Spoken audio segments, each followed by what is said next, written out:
Ram Ram Ram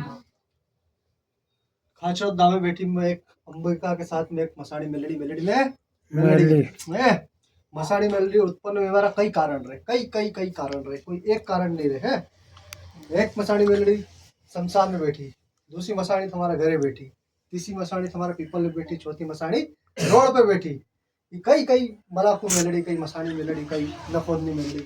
melody का कई स्वरूप है, एक स्वरूप नहीं है। कौन स्वरूप कदी यही ने बैठ जाए तुम्हारे नगे नहीं पड़े, पर मेलडी तो मसाणी मेलडी ज कहवाय है, मेली ज कहवाय, मेली विद्या है, तंत्र मंत्र की देवी, तंत्र मंत्र की तामसिक भोग की देवी है। मुर्गा मटन बटन खावा वाली मसाणी मेलडी, मुर्गा का ऊपर बैठो वाली मसाणी मेलडी है, या मसाणी मेलडी है। पर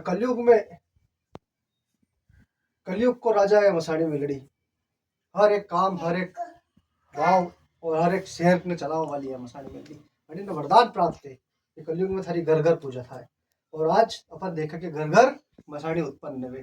कहीं ना कहीं मसाणी मेलडी को छेड़ो, हर घर पे लगे, कहीं न कहीं रूप में, कहीं न कहीं व्यवहार में है।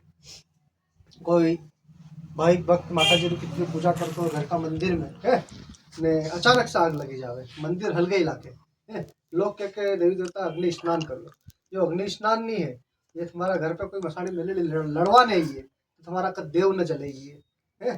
तुम जने पूजा करो, बड़ी आस्था न जलेगी, बड़ी विश्वास न जलेगी, या मसाणी मेलडी करवाए है। घर में आग लगाओ वाली, मंदिर में आग लगा वाली, हमारी जिंदगी में आग लगाओ वाली। जड़ी जड़ी का भी मंदिर जल जाए तो समझ जाओ कि मसाणी मेलडी तुम्हारे घरे आई है और यह तुम्हारे बर्बाद करने जावेगा। बड़ी वास्तव मसाणी मेलडी समझो है। हरी सृष्टि की उत्पत्ति, सृष्टि की माया भगवती माँ अंबा, माँ जोगणी है। जुग पहला जोगणी कहता लो, जब जुग नहीं बनिया था का पहला संसार हर एक कोनो दिखे, हर एक कोना में फरवा वाली, हर एक घर में फरवा वाली। सूरज चांद तारे नक्षत्र ग्रह सब इसने ही बनाया। इसको पता है कि किसको मंगल है, किसको शनि है, किसको क्या है, किसको क्या है। हर व्यक्ति ये 9 ग्रह से चलता, 3 रस से चलता, सब रस सारे गुण वो सारे ग्रह उपग्रह सब इसकी मुट्ठी में। इसलिए तट से कहते हैं झट से कि मंगल को ग्रह को निराकरण कर दो। माता जी केवल जरूरत नहीं कि मंगल ग्रह को निराकरण करें, माता जी शायद स्वयं सब कर दे, पर वह तुम्हारे भाव की परीक्षा है कि तुम मंगल ने कतरा मानो है। बड़ी दिशा पे जो रास्तों बताए रास्ता पे कतरा चला है, तो देव तत्काल राजी हो जाए, मान जाए हमारी बात से। पर एक बार, अब बार बार हम नहीं करो तो बार बार हमारी बात से नहीं माने। हमारी वास्ते भाव भक्ति से बड़ी देव ने मनाता सीखो भाई, चाची माँ सिखाओ, शनि ने बनाओ, और ये सब मनावा सा पहले अपना आचरण ने सुधारो। आचरण कैसा, अपना खाना पीना, जो अगर तुम तामसिक भोजन करते हो इसको बंद करो है, तो तुम्हारे ऊपर देव कृपा होगी। आए दारू पीतो रहे, आए देवी देवता अगरबत्ती लगाते रहे, मानता रहे, तो ये काम नहीं था, ये सब पाप है, ये पाप आचरण है। और पाप आचरण जहाँ पे वहाँ देवी देवता साथ नहीं दे। आज मारा गुजोड़े, मारा सानिध्य आवारा बात भी तुम्हारे अंदर सुधार नहीं था है। खाता पीता रहो, तुम्हारी कृपा भी तुम्हारे अंदर है। तड़ी वालों देव तो तुम्हारे से लड़तो ज रहे हो, आज तक लड़ियो, 50 साल से लड़ रहे हो, 100 साल से लड़ रहे हो, कतरी जगह बदल रही, कतरे प्लाट बदल लिया, लेकिन ये लड़तो बंद ही नहीं हुए, क्योंकि इसका हक अधिकार मोटा है। और तुम खाना पीना जब तक बंद नहीं करोगे, जब तक इसका अधिकार मोटा ही रहेगा, और ये हर साल तुमको मारेगा, कभी 10,000 से, कभी 20,000 से, कभी लाख से, कभी करोड़ से। ये सिफुंदा ही करेगा, सीधा नहीं करेगा। और एक बार तुमको 2 बार अगर दे भी देगा, 1 लाख 2 लाख 10 लाख ले भी लेगा थप्पड़ मार के। चाची माँ तो ये तड़िया ऐसे इतनी आसानी से नहीं मानेगा कि माता जी ने बोला कि 2 अगरबत्ती लगा देना, 1 नारियल चढ़ा देना, 1 घी का दिया लगा देना। ये तो मैंने बोला तो तुम कर रहे हो, लेकिन तुम्हारे मन में क्या उसके प्रति भाव है, तुमने क्या प्रायश्चित करा उसके लिए। जब तक तुम्हारे मन में प्रायश्चित नहीं उमड़ेगा, जब तक कुछ नहीं होगा। प्रायश्चित मतलब अपने पापों को धोना है। कोई पाप, कोई गुनाह तुमसे हो गया तो उसको कैसे धोना है, कैसे धोगे।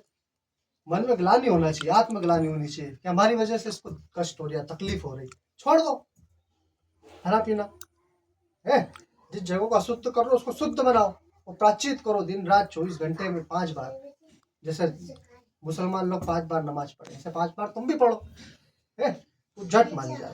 आज नहीं मानेगा तो कल मानेगा, कल नहीं मानेगा तो परसों मानेगा। और एक तड़िया का नाक कभी भी नहीं लड़ता तुमसे। एक बात और सुन लेना, मैं कहती हूँ कि माता की एक नाक लड़ रहा है तो ये संभव ही नहीं, क्योंकि तुम जैसे कितने नाक को वो कर रहे हो। रास्ते पे चलते घूमते फिरते गुटखा पाउच खा के थूकते हो तो वो भी लगता है। उसी रास्ते पे से कोई जाता है कोई शिव मंदिर पे तो वो भी तुमको दोष लगता है। नहीं लगता है। दोस्त तुम्हारे ऊपर कहीं कहीं से कहीं न कहीं से आ ही जाता है। वो लोग फिर भी कहते हैं कि हमारे तो कहीं को कहीं बिगाड़ियो ज नहीं, हमारे तो कोई जीवन में कहीं को गलत करियो नहीं, फिर हमारे साथ क्या गलत हुई है। तो हमारे साथ गलत नहीं वास्ते हुए कि हमने इंसान का नहीं बिगाड़ा, लेकिन जानवरों का बिगाड़ा, जीव जंतु का बिगाड़ा, इस प्रकृति का बिगाड़ा है। जीव तो जीव होता है, एक मच्छर भी और एक हाथी भी है। सबके अंदर माया है, सबके अंदर मेरी आत्मा है। आ रही है कि बात समझ में? चाची माँ जीव जंतुओं की रक्षा करो, प्रकृति का भरण पोषण करो, यही तुम्हारी कामना है, तो तुमको मोक्ष मिलेगा। नहीं आया समझ में? हाँ माँ हाँ, इसके बिना जीवन नहीं सुधरने वाला। जब तक अपने आप को नहीं सुधारोगे, जब तक कुछ भी नहीं होगा। नौकरी के लिए आते हो, शादी के लिए आते हो, ये सब तुम्हारी कामना है, तुम्हारा स्वार्थ है। ये कामना है, ये स्वार्थ जब पूरा होगा, जब तुम अपने अंदर सुधार करोगे। कोई बाप अपनी बेटी के कड़ी का घर दे तो सब कुछ देखता है, हाँ देखता माँ है कि नहीं देखता है? मकान देखेगा, परिवार देखेगा, जायदाद देखेगा, कमाता कितना है, सब देखेगा, देखेगा। उसके बाद ही बेटी देता है कि नहीं देता है? कोई भी ऐसे एरे गहरे नत्थु घर में बेटी नहीं देता।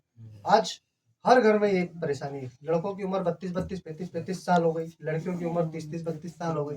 शादी ब्याह के कोई ठिकाने नहीं, क्योंकि उनको मनपसंद साथी, जीवन साथी मिल ही नहीं रहा जो एक दूसरे से मेल खाए, और वो मिलेगा भी नहीं, क्योंकि एक उम्र है, हर एक चीज की एक उम्र है। शादी ब्याह की उम्र तुम्हारी 25 से 26, इससे ज्यादा अगर करोगे तो तुमको फिर बूढ़े ठाड़े मिलेंगे, है शादीशुदा मिलेंगे।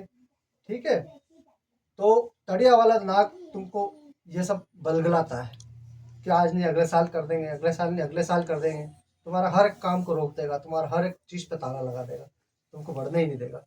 ये तड़िया वाला नाक एक नहीं होगा। अगर घर के पास में 5 पीपल पड़ते तो 5 नाक पक्के, एक कुआ पड़ता है तो 9 नाक पक्के है। और हर एक पीपल के अंदर 10 देव मैंने माता ने गिना दी। अब तुम करो नाग देवता के, बाकी 9 तो खड़े के खड़े, 9 का भी तो करो। हर एक चीज का निराकरण धीरे धीरे, आज नाक का करो, कल चुड़ैल का करो, फिर तड़िया वाली मेलड़ी का करो, मलाकू का करो, है। धीरे धीरे धीरे धीरे तुम्हारे सब दोष खत्म होते जाएंगे, और जब दोष खत्म हो जाएंगे तुम्हारी आत्मा पवित्र कहलाए, और भगवान फिर तुम पे कृपा करता। तुम जिस चीज की कामना करते हैं ना, तत्काल तुम्हारे सामने रख देता है। तुम्हारी इच्छा फटफटी पे घूमने के आए तो तुम्हारा दोस्त आके कहते कि चल बैठ घुमा के लो, है। होता कि नहीं ऐसा? हाँ माँ कड़ी के तुम्हारी एकदम याद आई जाने, और सामने वाला कोई फोन आई जाए, क्या कैसा है तू, तुम बोला अब्याल याद करा था तो, है। मन पवित्र होगा तो तुम्हारा अंतर्मन अपने आप काम करेगा। और ये एकाएक एकाएक जीवन में 24 घंटे में, 72 घंटे में खाली एक बार ही होता है कि तुम जिस चीज को चाहते हो वो तुम्हारे सामने आ जाती है फट से। तो ऐसे 12 महीने 24 घंटे, हर एक पल हर एक क्षण अगर तुम्हारा मन पवित्र है तो कैसा हो जाए, तुम जिस चीज को चाहो वो सोना बन जाए। पर एकांत और देव से लगन, भाव, भक्ति, प्रेम, दिल के तार लगातार जुड़े रहना चाहिए, है। आज कोई पाप करता रहे, कोई कर्म करता रहे, है, तो भूल जाता है कि हमारा देव हमको देख रहा है। लेकिन देव देव की नजर से कोई नहीं बचियो, है। सब पर्दा दे हटाई ना, वो देखे ले, झांकी ले, ये कहीं कर रही है। छुपाओ तुम, तुम्हारा अपराध नहीं तो भी नहीं छुपे, आज नहीं तो कल तुम्हारा अपराध सामने आ गए। जय हो माँ आईडी के समझ में? हाँ माँ चलो।